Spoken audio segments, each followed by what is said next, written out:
It's a hassle to take care of you, so just live here. With those words, I sensed the door closing behind me. Then, there was a loud bang, and a bad feeling rushed over me, making me panic. Mike! Hey, are you there? Mike! I raised my voice in anxiety, but there was no response. The silence of the room only intensified my panic. Mike, answer me! Ah! Being unaccustomed to this wheelchair, I made a mistake maneuvering it and fell out. Ouch! Why is this happening? If I didn't vocalize my fears, I felt I'd be crushed by them. Where in the world am I? Am I just going to die here, all alone? It was when tears wouldn't stop due to my regret and sadness. Catherine! With the sound of the door opening, I felt wrapped in warmth. 3 days later. From the TV that she had turned on, there was a feature about some store. As I was listening. Hey! What the hell is this? The door burst open, and I heard the voice of the person I despised the most. My name is Catherine. I'm a 32-year-old working woman, doing my best at a major company every day. Ever since I was little, I had a dream. I saw it on TV when I was a child and was totally enchanted. Since then, I've been studying a lot to make that dream come true, and now, I'm working hard every day to save up for it. You should work hard, but don't overdo it, okay? Thanks. But working towards my dream is really fun. I bet. I love seeing you enjoying yourself. The one who said he fell for the hardworking me was my husband, Mike. He was a junior at my company, and our relationship started from him being my trainee. Mike, being smitten by my dedication, asked about my motivations and supported my dreams. Eventually, his persistence paid off, and we started dating. After several years, we got married. Both of us worked at major companies, so even if I set aside some of my salary for my dream, we didn't have any financial issues. Speaking of my dream, I have a companion who chases it with me. Catherine, how's it going on your end? All good, Emily, how about you? Of course. We're just a bit short of our target amount. My best friend, Emily. I met Emily in high school. We became close friends due to the fact that we shared the same dream, creating a deep bond between us. Since then, Emily and I have been supporting each other, working hard to make our dreams come true one day. Before I knew it, my dream had become our dream. One of my monthly pleasures is checking the balance of my dream savings account. The more money gets saved, the more excited I feel, realizing we're getting closer to our dream. But, when I checked the balance this time, I was in shock. About $5,000 had been withdrawn from the dream savings account. Only 2 people knew of this account's existence. Mike and Emily. And out of them, only Mike knew where the passbook was. I rushed straight home and confronted Mike, who was lounging around. Hey! Did you just take out money from my dream savings without asking me? Yeah, I borrowed some. Borrowed? You know how hard I've saved for that money, right? Oh, quit nagging. I'll pay it back eventually. He didn't seem the least bit remorseful, and I was boiling with anger. Why's a woman over 30 still chasing dreams? Aren't you being ridiculous? What did you just say? Lately, Mike has been mocking my dreams like this. He'd always bring up my age, suggesting that if I have time to chase such dreams, I should support his younger self. Mike, you used to support me. Besides, that's no excuse to use my money. We're married, our money is shared, so what's the problem? There's money in there from before we were married. Where did you put my passbook? After some pressure, Mike reluctantly handed over the passbook. I need to find a better hiding spot for this now. Stop complaining so much. If you have that much saved up, using a little shouldn't be a big deal. Hearing Mike mutter this, something snapped inside me. I cover all our living expenses and rent. I don't need someone who doesn't contribute a dime to criticize me. What the? There's a significant pay difference between Mike and me. Although I started working before him because I'm older, I've maintained the top performance spot. On the other hand, Mike's performance isn't even close, often being outdone by younger colleagues. The reason for that is your mentor was me, but how many years ago? Whose fault is it that you haven't grown since then? You can't capitalize on youth anymore, so of course, you have to work your tail off to earn a living. Lately, our interactions have often ended up in arguments like this. Just a few years ago, Mike used to say things like "I support you" and "keep it up." Did this change after I turned 30? It was around that time he started calling me old lady and constantly bringing up my age. Whenever I tried to argue back, Mike would sulk and ignore me. Eventually, I'd always be the one to apologize. But this time, I wasn't feeling like apologizing. After the big fight with Mike, I called Emily. "I'm sorry, Emily. We promised to save together. It's Mike's fault." "You don't need to worry, Catherine." Feeling both remorse and gratitude for Emily's forgiving laughter, I apologized again. We were so close to our savings goal, but because of Mike, it felt further away. I let out an involuntary sigh, which Emily probably heard over the phone because she chuckled. "Happiness might be fleeting. Unlike me, you're married, Catherine. Some bumps in the road are to be expected." $5,000 isn't just some bumps, Emily. I'm glad we kept separate accounts. Absolutely. We need to be more careful about Mike from now on. You can say that again. Then, we chit-chat about trivial things. Until that moment, I hadn't imagined what was to come or thought our friendship could be broken. I was on my usual route to a sales appointment. Reviewing contract details in my mind, I was crossing the pedestrian lane. Suddenly, a car that ran the red light was speeding towards me. Lost in thought, I noticed it too late. A powerful impact, and I felt my body being thrown. Amidst the noise around and the sound of the car leaving, unable to move due to pain, I blacked out. "Catherine! Catherine! Emily? Catherine! Are you awake? Hold on, I'm getting the doctor."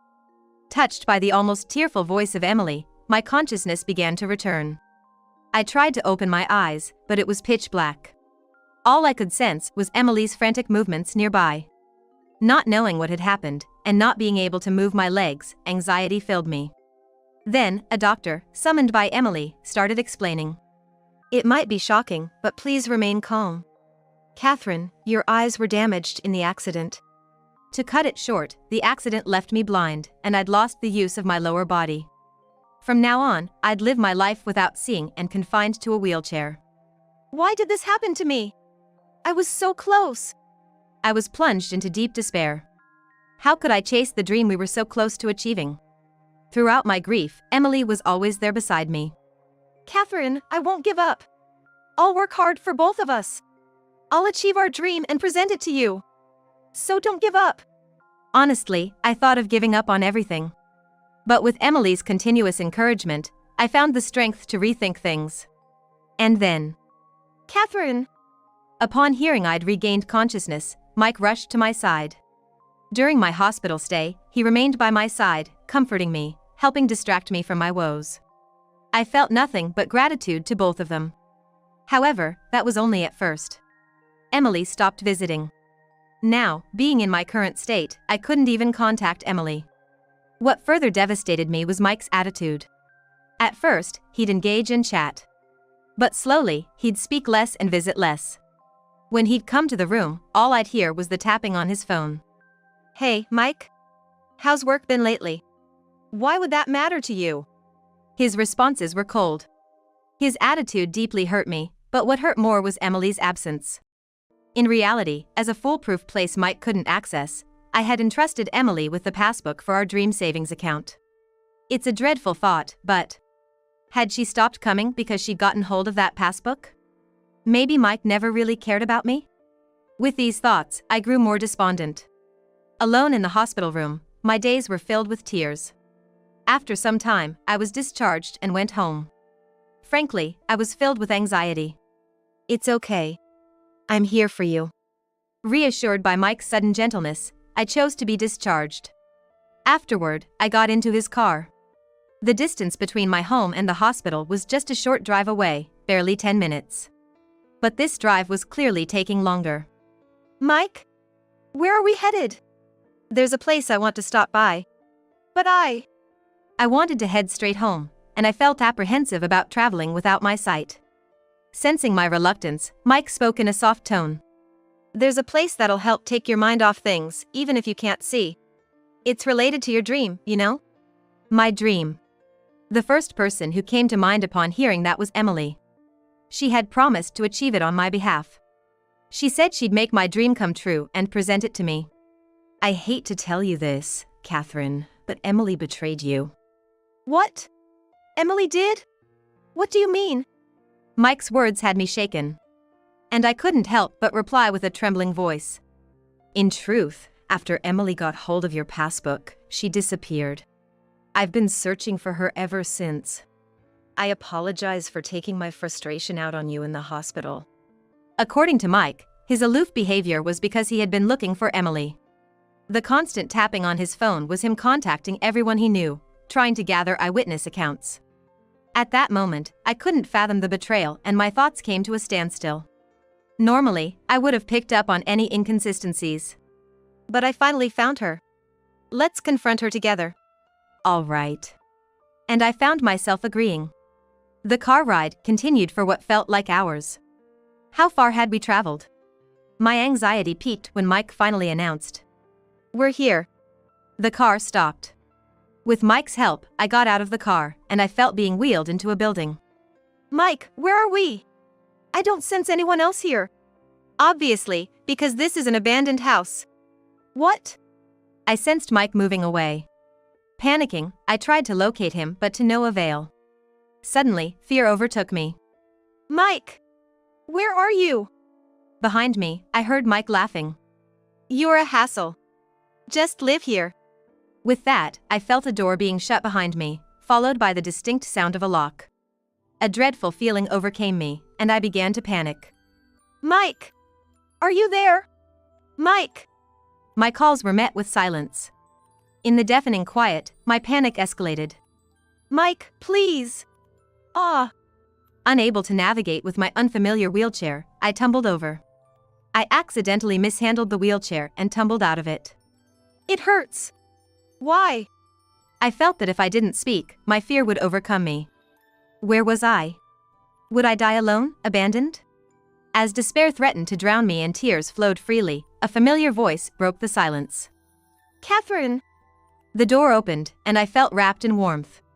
I'm so sorry, Catherine. Emily. Is that you, Emily?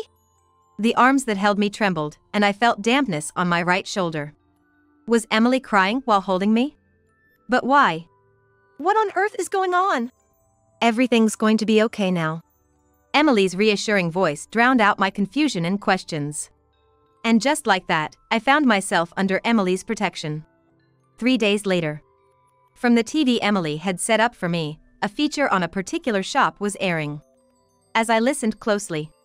Hey! What the hell is this? With the sound of the door being swung open, I heard the voice of the person I detest the most in this world. Well, look who decided to show up. Catherine, you okay? Yeah, absolutely. I've got a bone to pick too. From the sound of it, Mike was clearly panicking. Emily and I confronted him. Why the hell are you alive? Because I saved her, obviously. That day, Emily had gotten to the abandoned house before us and hid nearby, waiting for us to arrive. And after confirming that Mike had left, she came to my rescue. You said you betrayed Catherine. I did. But not Catherine. The one I betrayed was you, Mike. Actually, right after that accident, Mike started to get close to Emily, trying to date her. Despite him showing concern for me, I felt a deep mistrust toward Mike for his advances on her. You realized I had Catherine's dream savings passbook, right? And you were after my own savings too. She had caught onto his scheme. Refusing him outright was easy, but she worried that he might harm me. So Emily decided to play along with Mike's scheme, pretending to betray me. What's that about? Seemed like Mike was shocked, not expecting to have been fooled. Emily had moved her savings to a different account, and to gain his trust, she handed over the emptied passbook to Mike. Her strategy of keeping him from using the funds in the passbook was really admirable.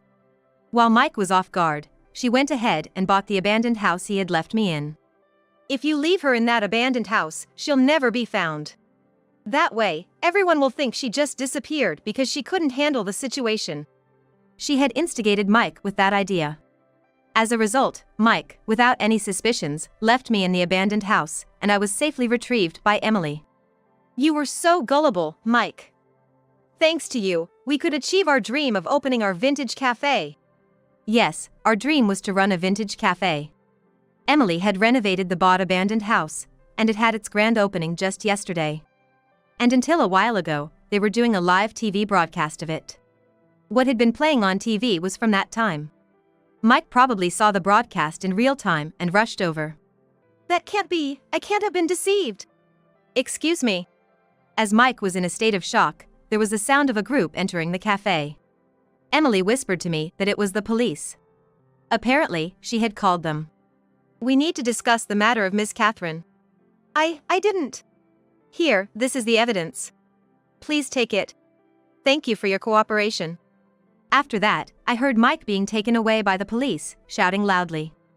I thought I heard him call out for my help, but I ignored it. He's gone. Yes. With Mike gone, the cafe went silent. Catherine? What's wrong? I'm sorry, give me a moment. I couldn't help but cry. We had finally achieved our dream of opening the vintage cafe. I had worked so hard to create a relaxing space for everyone. Despite that, considering my current state, not only managing the cafe but even being a burden to Emily was on my mind. Right now, we might have customers because we're new, but there's no guarantee they'll keep coming. With these thoughts, I couldn't stop crying. There's still hope. Maybe I can still see. In fact, I had eye surgery at the time of the accident. Because of that, I currently wear an eye patch. However, the possibility of being blind is high, and even if not, I was told my vision would be significantly impaired. With my lower body paralyzed, the suspicion of Emily's betrayal and Mike's attitude, my weakened state prevented me from removing this eye patch, making me believe I had lost my vision. I kept my promise to make our dream come true. So, let's go to the hospital together. I nodded in response. And on our day off, Emily took me to the hospital. When the eye patch was removed, I was able to perceive light. With some adjustments, like glasses, you should be fine. The doctor's words brought great joy to Emily. Honestly, I couldn't see her expression. But I thought I'd give it another shot and keep pushing a bit longer. After that, I divorced Mike. Thanks to Emily's thorough investigation, the reason for Mike's outrageous behavior came to light. Mike had been cheating on me with a younger colleague. Moreover, that very woman was the one who had hit me with her car. Both of them were arrested for their respective crimes and had to pay me a hefty settlement. He made my best friend suffer. I'm never gonna forgive him, Emily said. Emily, calm down. Without you doing anything, he's already headed straight to hell. During an interview, I accidentally mentioned why I ended up like this. And also about being left behind by Mike. Naturally, Mike got fired. Even if he's released, hellish days await him. On the other hand, things were going well for me. Thanks to the settlement, I could buy some good glasses. With my vision restored, my motivation skyrocketed. Being in a wheelchair hadn't changed, but the list of things I could do had increased considerably. All the crafts sold at our shop are handmade by me, and I continue to make more even during administrative work hours. These crafts are popular among customers and have been a source of profit for the shop. With the shop booming, I had completely forgotten about Mike. Then, one day before opening, he came by. Catherine, I'm truly sorry. We ignored him and carried on with our usual pre-opening routine. Hey, you, a customer called out to him. Huh? Aren't you the guy who left his wife? What the heck are you doing here, showing your face so shamelessly? Mike, feeling the pressure from the customer's glare, left in a hurry. I smiled in gratitude to the customer. Thank you, Robert. No problem, glad I was here early. Robert was a regular at our shop and had been the cameraman when the TV crew visited. He continued to support us as a customer after the broadcast. I'll be making some drinks today. Please make sure to order one, I said. Really? I'm looking forward to it. You two are quite obvious, aren't you? Emily chuckled, sensing something between us. Thinking back, I'm truly glad I agreed to that interview. Now, we need to make sure he never shows up again, I remarked. Oh, I can recommend a good lawyer for that, Robert offered. Thank you, we'd really appreciate that. I can't waste any more time on a guy like that. I must work hard for our customers. Soon, I was back to being engrossed in my work, with the two of them watching over me with kind eyes. Some time later, Robert remarked. You look so happy today. Something good happened? Yes, actually, I received a letter the other day. The letter mentioned how my work had been an inspiration for many. That made me incredibly happy. When you smile like that, you're so beautiful, Catherine. I've come to really like you. Would you consider dating me? His confession took me by surprise. To be honest, I felt the same way about him. But there was my condition to consider. I explained my situation, and he said it didn't matter to him. Even so, I wanted to take some time to think. I just want you to be happy, Emily remarked. That's not so simple, I replied. Just make sure you don't have any regrets. Yes, thank you. Life was pretty smooth sailing for me. Mike, on the other hand, ended up in debt. He managed to find a job, but it was low-paying, and he was overworked. Additionally, the family of his affair partner was giving him a hard time. They demanded he take responsibility for getting involved with their daughter. Well, all I can do is cheer him on from a distance. After all, he brought it upon himself. I'd be troubled if he relied on me now. Thanks to the lawyer, Mike couldn't reach out to me for help and seemed to be struggling quite a bit.